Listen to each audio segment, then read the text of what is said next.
Et la France a peur. Et alors, des fois, c'est Macron qui fait peur aux gens. Enfin, Monsieur Macron, le président de la République. C'est marrant. Arcom, à une lettre près, ça faisait l'anagramme de Macron. Ouais, c'est drôle. C'est hein, con, mais bon, enfin, non, c'est un truc que je viens de penser comme ça. C'est fou. Pardon. Travailler 36 heures par semaine, la proposition choc. Rajouter une heure de travail. Choc de la CPME pour financer l'économie de guerre. Je rappelle, à la CPME, on les a reçus d'ailleurs plein de fois ici. C'est le syndicat des petites et moyennes entreprises. Voilà, qui est venu il n'y a pas si longtemps. Exactement, qui est venu il n'y a pas si longtemps. Je remercie d'ailleurs, elle revient quand elle veut. Lui, ceci dit, il est rigolo, le grand big boss de la CPME, parce que lui, il veut que... Alors attendez, c'est fou. On passe à 36 heures par semaine.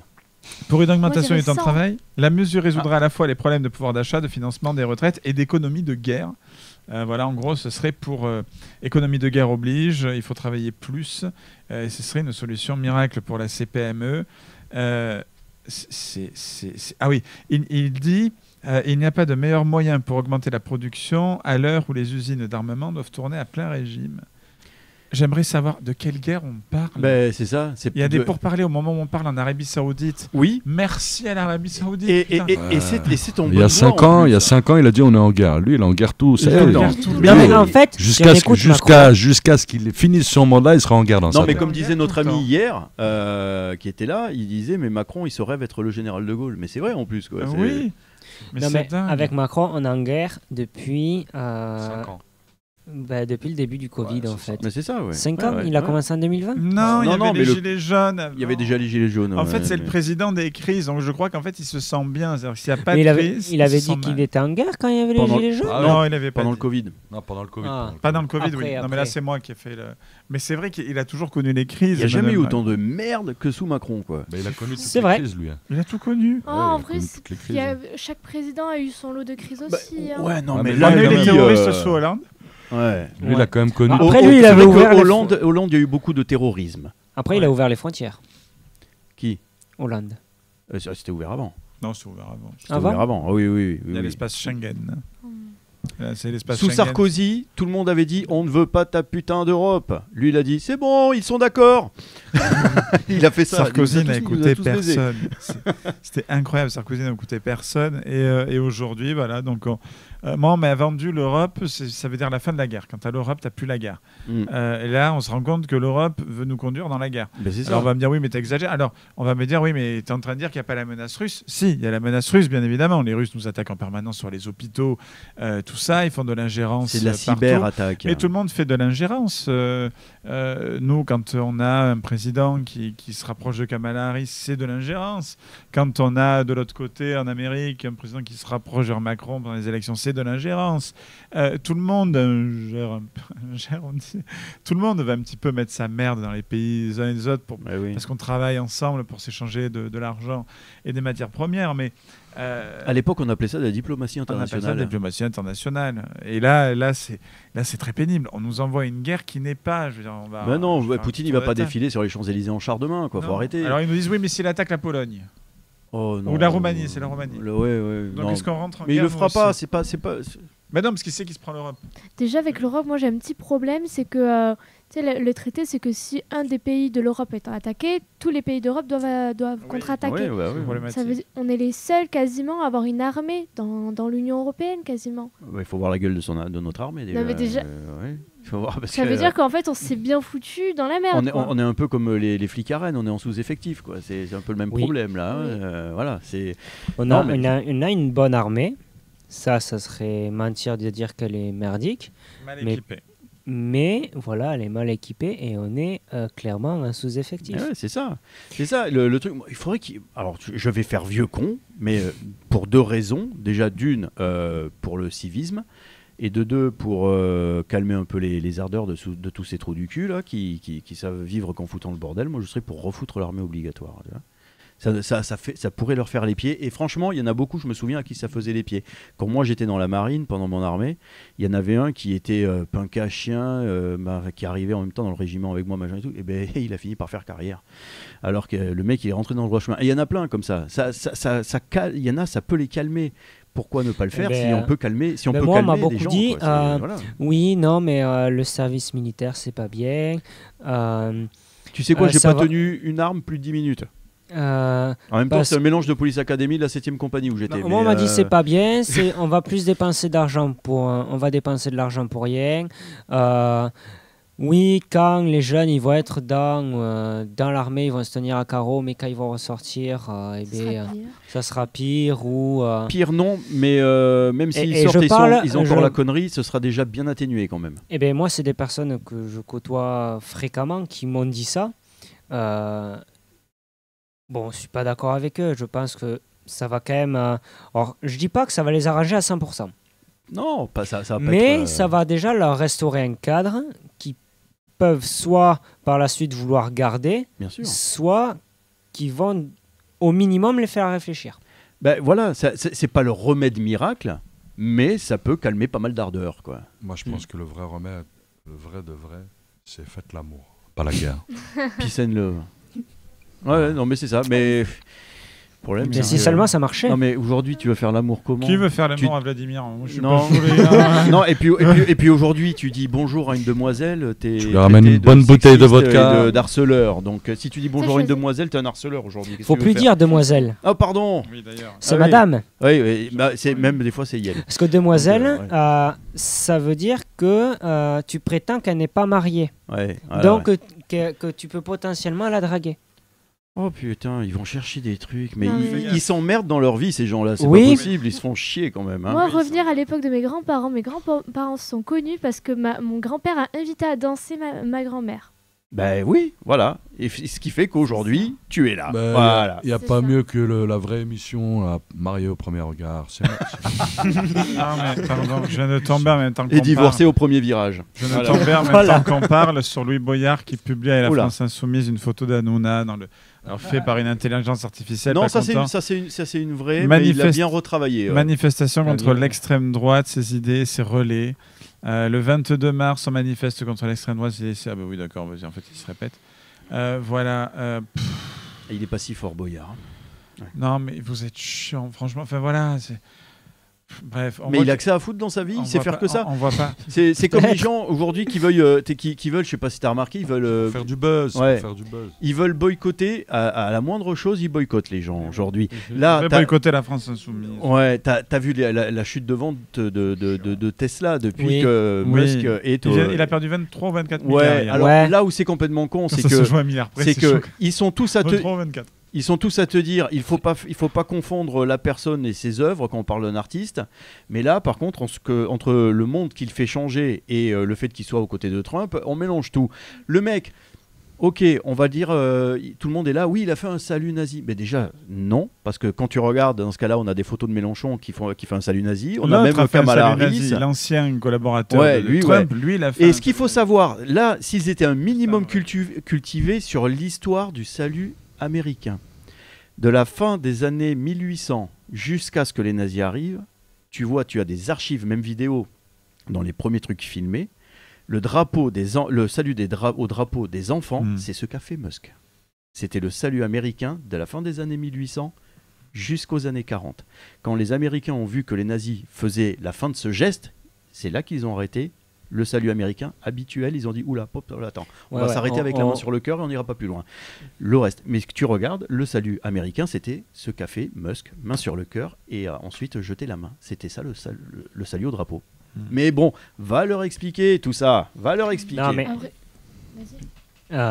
ils font la sourde oreille. Ils écoutent et ils regardent ce qui les arrange. Après, je pense aussi que tout est calculé. Je pense qu'il a fait ça pour faire un peu polémique aussi. Hein. Non, le mec, t'as vu dans quel état il est à chaque fois dès qu'il est un peu euphorique. Il danse de façon, on dirait qu'il est démembré. Il prend trop de coke. Ouais, le mec, il sait pas où il va quand il danse. Ouais, Musk, il est sous cacheton pour réduire son, parce il est autiste. Il est autiste, il a un problème autistique, en fait. Il a, comme tous les gens en fait, qui font des entreprises comme ça, qui sont un peu... Les génies, souvent, sont autistes. Voilà, et il est autiste. Les génies, surtout. Il a des pertes d'attention et de trucs. donc il se comporte très bizarrement. Le mec est bizarre, on va pas s'enlever ça. Moi, je vais vous dire, je rejoins pour pas venir sur lui, je rejoins Pascal Praud. Ce matin, Pascal Praud a été maître à penser. Quelque part, il a été très clair. Il a dit parce qu'il s'est fait accuser par Le Monde d'être pro-Poutine. Il est pro-tout, il a un code doigt. Le Monde, le journal Le Monde. Le journal Le Monde, je sais pas combien ils ont de lecteurs, je sais pas, 3, 4, je sais pas, eux-mêmes, même pas leur mère, je crois, elles lisent. Le journal Le Monde. Ils l'achètent eux-mêmes. Ouais, je pense.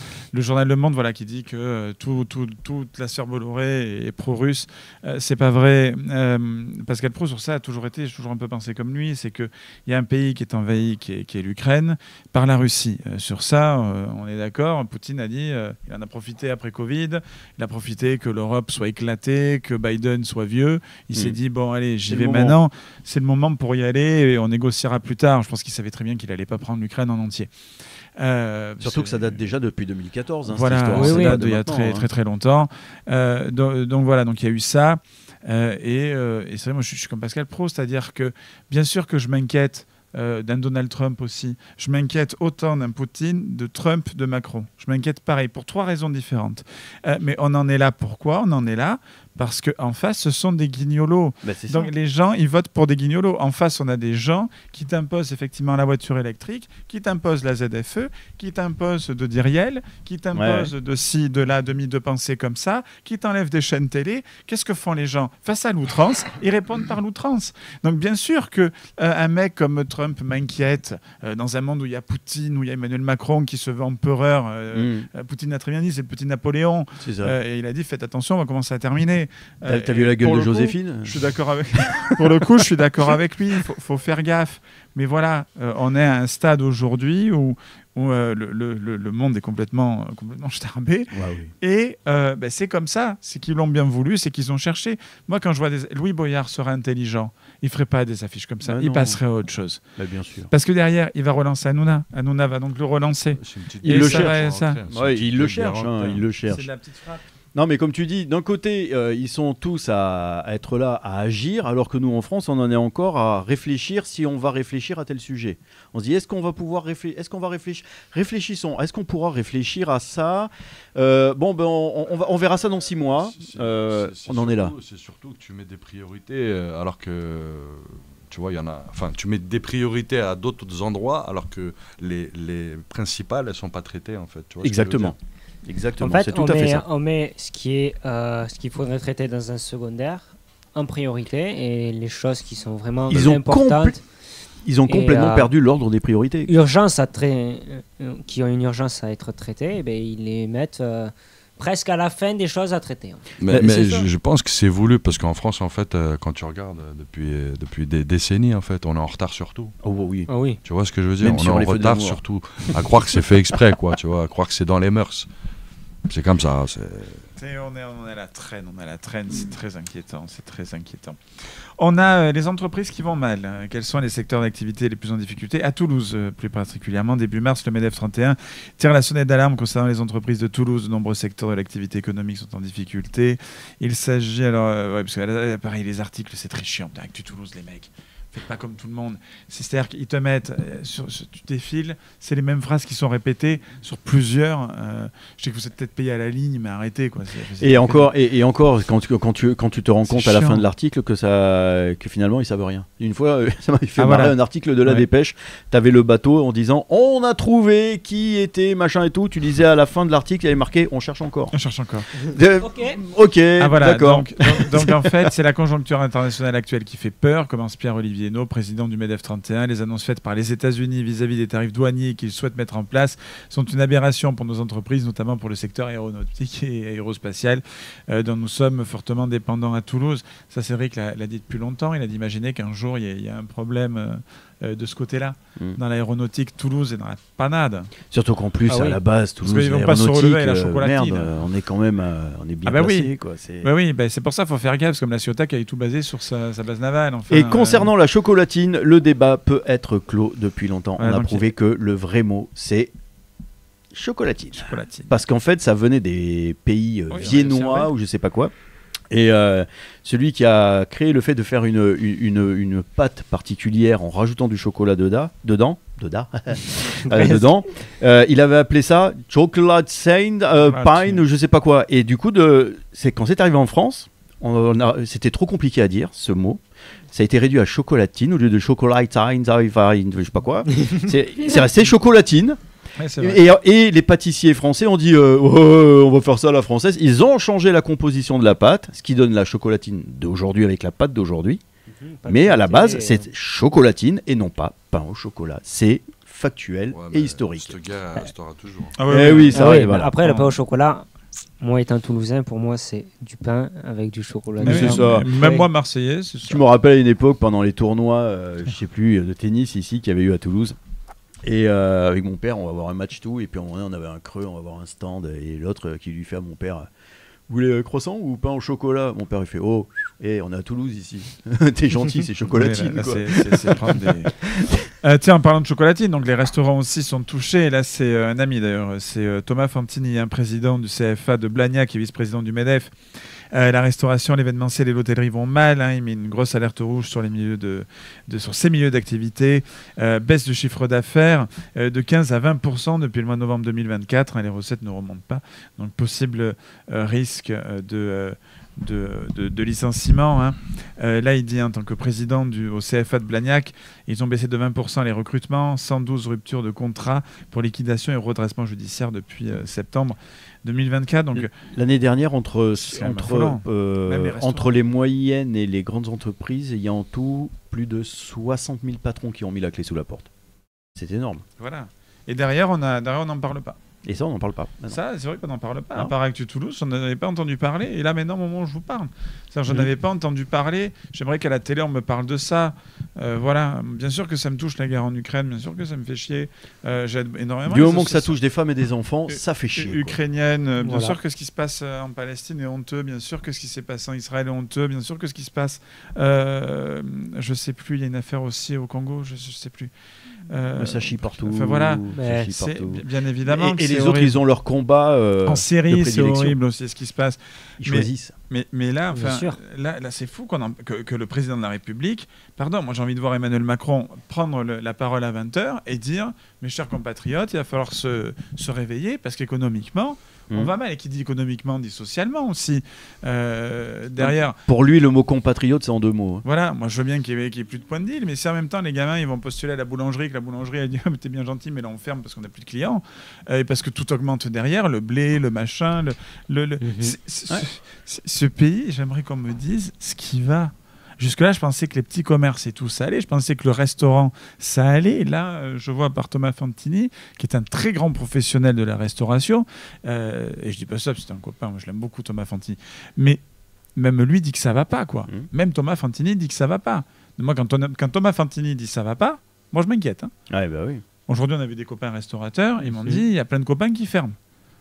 Je m'inquiète, je me dis il y a un problème. Et là, on a des gens qui se chamaillent sur les réseaux sociaux, qui se chamaillent contre l'extrême droite et puis contre l'extrême gauche et machin. Il y a une extrême crise financière. Ouais. Les gens ne peuvent pas se chauffer. L'hiver, enfin, je vais parler de tarés qui arrivent à se chauffer à 23. Je ne sais pas comment ils font économiquement parlant, mais ils y arrivent. Ce que tu disais tout à l'heure, l'ordre des priorités est complètement renversé, quoi. C'est ça.